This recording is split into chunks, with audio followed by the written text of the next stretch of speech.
Now we're just about to dive into the meat of all this with moving objects in 3D space and animating and moving the camera. Now before we do, it's really important to talk about how the 3D space works and how the XYZ axis works so that you can move all this stuff on the controller without getting completely lost. This can be really tricky if you've not experienced working with these 3D supercontrollers in the past, or if you're unfamiliar with the X, Y, and Z axis concept. Now, if you are familiar with all of that, then you probably don't need to pay too much attention to this, but for everybody else, here we go.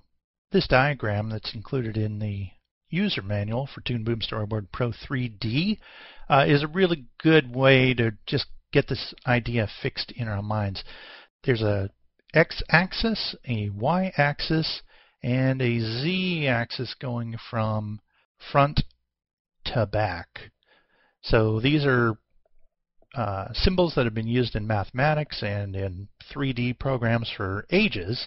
So it's just wise to get used to them right away, and we'll be using them over and over again. So the x-axis, you can think of that as being the horizontal axis from side to side or from east to west.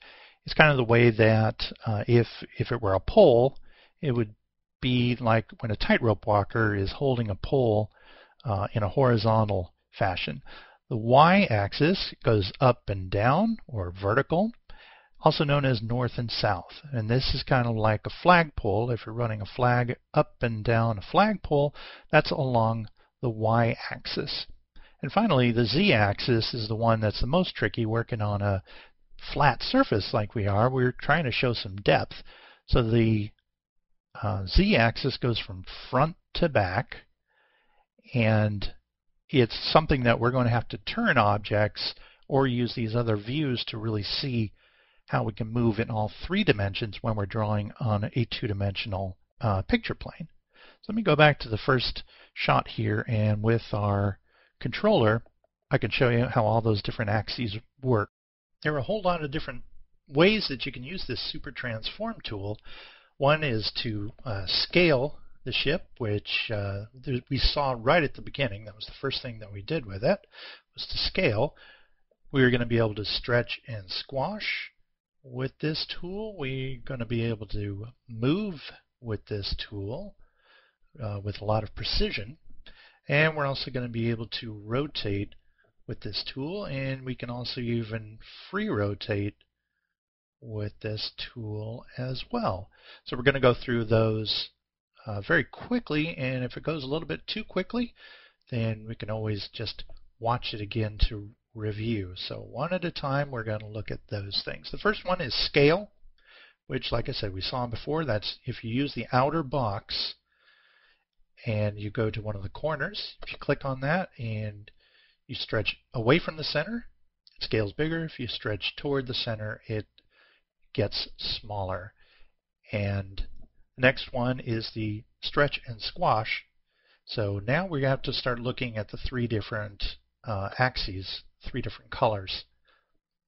The first thing that we'll notice when you want to stretch and squash is that there's red over here and green over here, and if we rotate it a little bit, we'll be able to see blue colors in here too.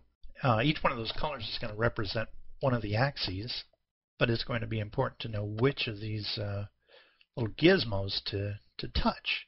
So the first one we'll talk about is the stretch and squash. Those you want to be using the square handles. There's one there, and there's one visible there, there's one visible here, and there's one visible here. So these are all color coordinated. So just like X, Y, and Z, you'll want to memorize these different colors. Green represents the y-axis. The y-axis is the axis that controls the up and down, or the north and south. Again, like a flagpole is the y-axis. So when we're going to be stretching and squashing, you want to grab that green square and drag upward and drag downward. Okay, I'm going to press undo to get it back to where it was before. By the way, you can always just click on the object away from those transform bars, and you can drag.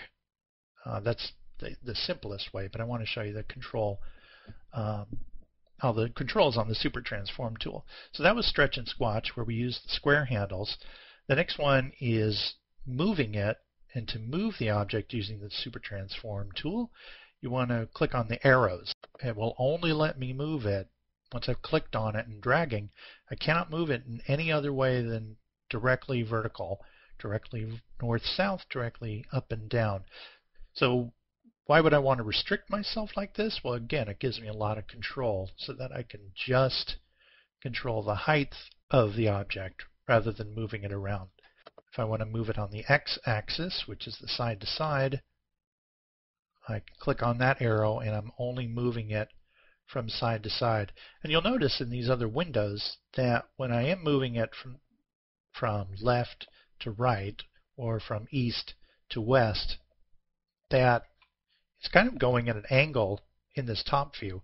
And that's because all of these X, Y, Z axes are relative to the object itself. Because this object has been turned a little bit, when I'm moving it from side to side, it's kind of moving at an angle. So I'm going to reset this to be more straight on.